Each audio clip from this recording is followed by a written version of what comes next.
Today we are on a mission to find authentic floating markets here in Bangkok.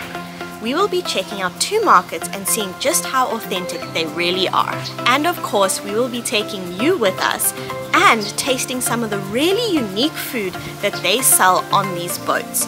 So let's go and explore Bangkok's floating markets.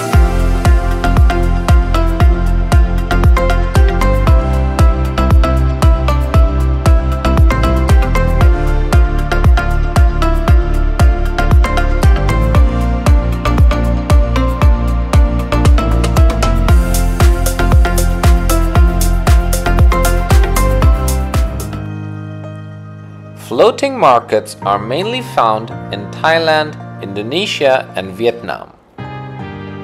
They have been a vital part of Thai culture and commerce for centuries. The history of these floating markets in Bangkok and Thailand dates back to a time when rivers and canals were the main transportation routes. These markets emerged as convenient places for locals to buy and sell goods from boats. So I first saw floating markets a long time ago when I was little and watching the Discovery Channel, and they just looked so cool. So ever since then it had become a dream of mine to go and check out these floating markets in Thailand. However, today many of them have disappeared, and the ones that are left are often major tourist traps, so they don't really have that authentic feel to them anymore. So after a lot of research we have found these 2 markets, and we're hoping that they still have that authentic vibe to them. So we have now reached the Khlong Mayom floating market. It took us about 10 minutes with our Grab taxi to reach here, and this market is located in the western side of Bangkok, and it's a little bit away from the center of the city. What's nice about this market is it's open during the week. There are a lot of floating markets in Bangkok, but most of them are only open on the weekend. So if you're here during the week, then this is a pretty convenient place to check out.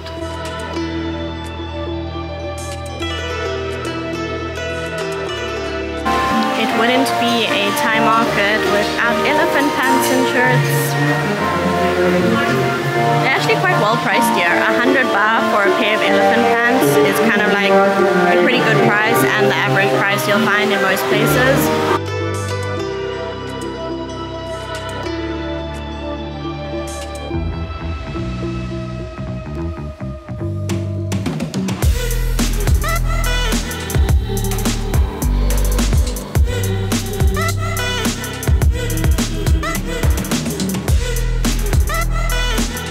We're here at about 8:30 in the morning, and the food court area is extremely busy already. So many people are out here already getting meals, and there's so much food being cooked. It smells divine, but it is a little bit chaotic with what's going on. It's a bit overwhelming, not too sure what to try. It's all very different, but it all looks really, really good.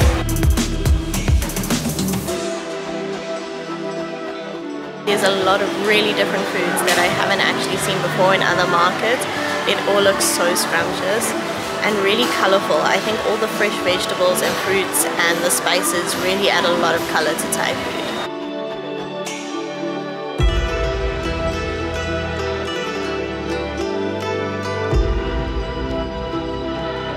Markets are also so nice and clean. Everyone just cleans up after themselves. There's like garbage sections throughout the market where everyone goes and throws away their things. So whenever you want to go to a table and sit down, it's actually really nice and clean.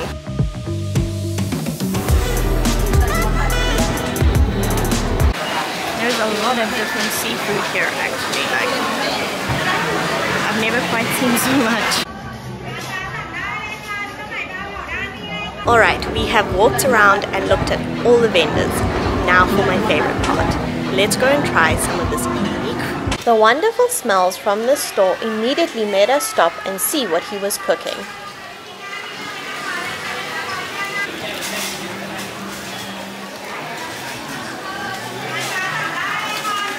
Alright, so here we have some koi krab, which is a Thai seafood pan-fried omelette, and we can see we have got prawns, mussels and crabs.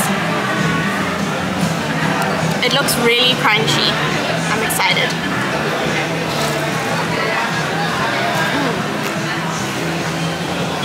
It's so crispy. And you can't really taste the egg. It's like the seafood. It's got a really strong seafood taste. But the actual batter is so nice and crispy. It's almost like eating a bit of a chip.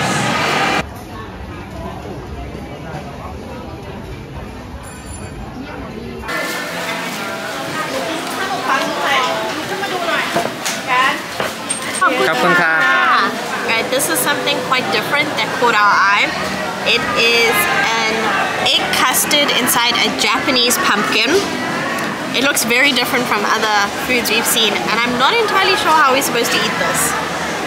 Maybe we go in from the top. Oh, the pumpkin is actually like quite soft. You can like cut into it. And let's see. Okay. Give it a try.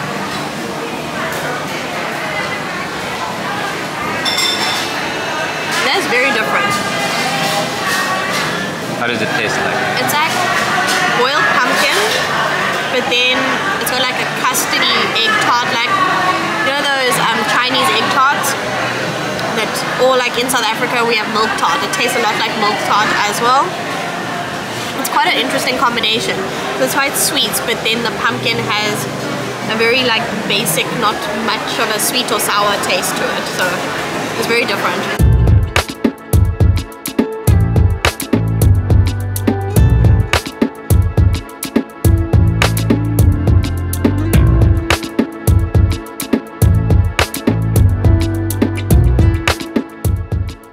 This is not our first time trying these crispy Thai pancakes, as we had the really small ones that looked like tacos in our fun Bangkok tuk-tuk tour, but these ones were much bigger and we were excited to give them a go. Here we have Khlom, which is an ancient Thai snack.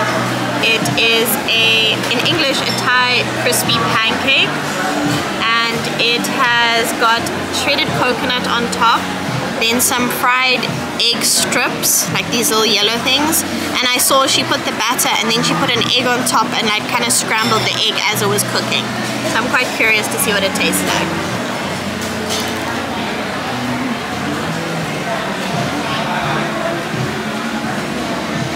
It's not very sweet. It's quite chewy because I like the coconut. This does have a pancakey taste, but it's a very crispy pancake, almost more of a biscuit. I can see why this is a popular street food here. It's very tasty.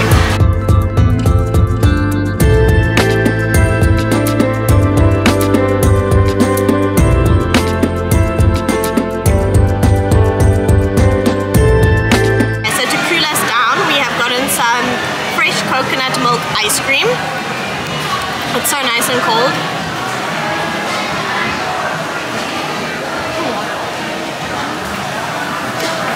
It's really nice and refreshing. It's quite sweet. It doesn't have a strong coconut taste, but it's really nice and refreshing. And the texture is quite different from normal ice cream. It's not as smooth.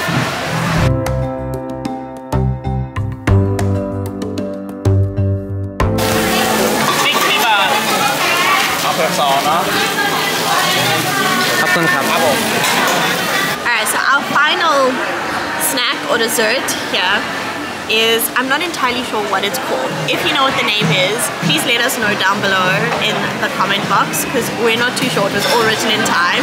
It just looked so colorful and different. It's got banana leaf, and then underneath is some sort of, we're not too sure, like jelly looking. I mean, it had different flavored toppings. I also have no clue how I'm supposed to eat this. So I'm gonna try with a spoon. It's quite soft. Oh, it's like a jelly. If you have a look, like, so the inside is like a jelly, and then it's got like another jelly on top. Alright, let's give it a try.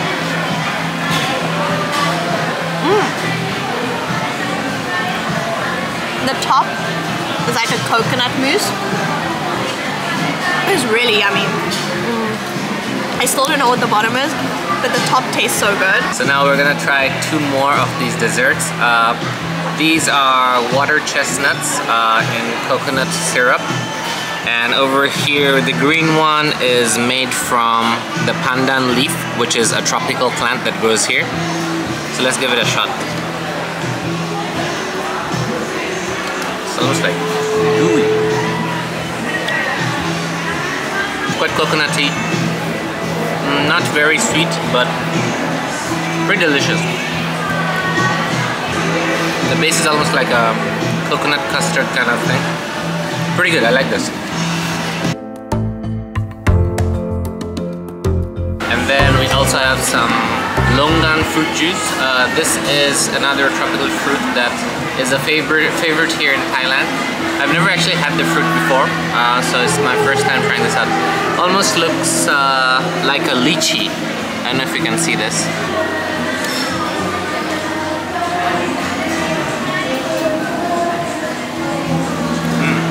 It's definitely not as sweet as a lychee. It's much more bland. Almost has like a musky undertone to it. I'm not sure that I really like this. I think I definitely prefer lychees, yes.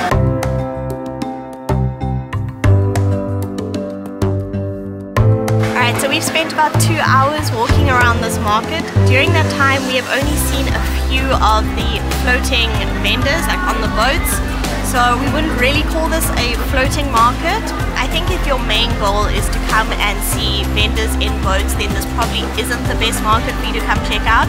However, it is still a really awesome market. Yeah, it's a very authentic market, not touristy at all. So you'll see a lot of local people here just buying food, enjoying some good time with family and friends. So in that way, we really enjoyed it. We just enjoyed walking around the market, seeing the amazing variety of foods. There's literally every kind of Thai food imaginable here. And yeah, we quite liked it actually. Yeah, so now we're going to carry on our mission to try and find some floating vendors. So let's go check out the next market.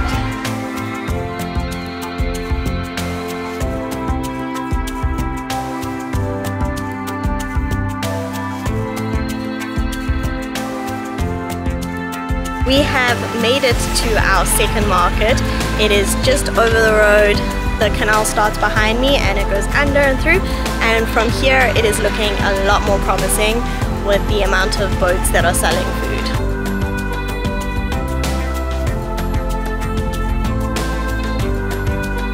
Right as we walked into the market, we have noticed that this one is quite different to the last one for 2 reasons. One is there's a temple right next to the market there, if you can see the temple, and then there's also a section selling crafts and toys, which the other market didn't have. Wat Takien, after which the floating market is named, is quite different than the other glorious temples in Bangkok.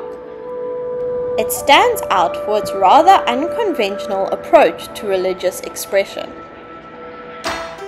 For those brave enough to enter through the mouth of a tiger, the inside of the temple withholds statues that match the different lunar zodiac signs. Here you will see locals giving offerings to these statues, as well as receiving blessings from monks. And if you feel like your eyes are keeping you back from taking in the sights of the city, then this temple has something for you too. It's just behind me, right over there. They're actually doing eye tests right outside the temple. So you can come and get your eyes tested, and then they even have the lenses to make glasses here as well.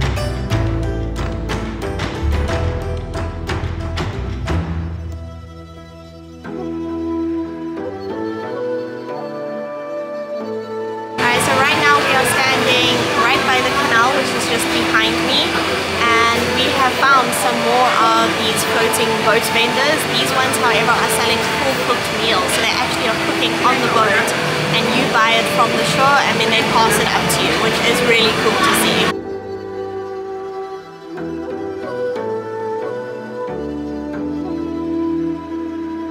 So the floating market actually has a lot of shops around which serve food.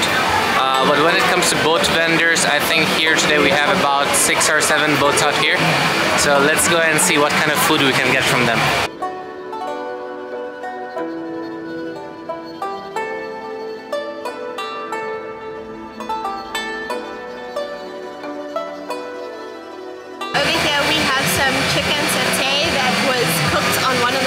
just down this canal, and I'm super excited to try it.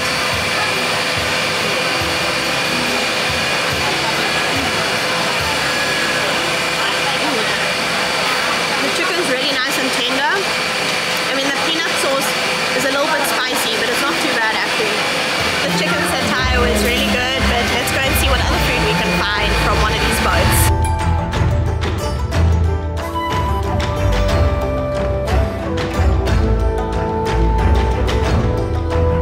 Alright, so from one of the other boats we have gone and gotten some pad thai. It looks really nice and fresh. Let's give it a try, shall we?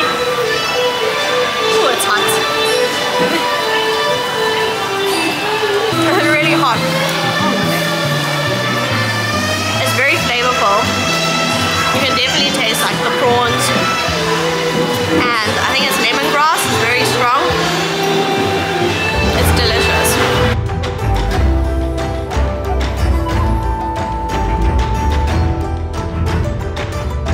Something else that makes this market feel quite authentic is there are not a lot of well, there are actually none of the canal tour boats along the way, so you don't have any of that, and to the one side are just people's houses, and there are people fishing, and it's very just the locals basically along this canal. So here you can see there are two different types of boats. So these were the original boats that are made all of wood, but apparently now they're starting to make more of these like plastic boats like this, and sadly they're not going to be as many of these soon. So this market right here hasn't disappointed at all. There are enough vendors on the boats to be actually called a floating market. Yeah, it was really nice to see it when it wasn't too busy and not too many tourists in the market. So I'm really glad we got to experience this, and I get to check off one of my Thailand bucket list items, which was to see a floating market. Finally, thanks a lot for watching this video. Up next, we are on our way to check out a really interesting part of what makes Bangkok a very unique city on the travel map. Stay tuned!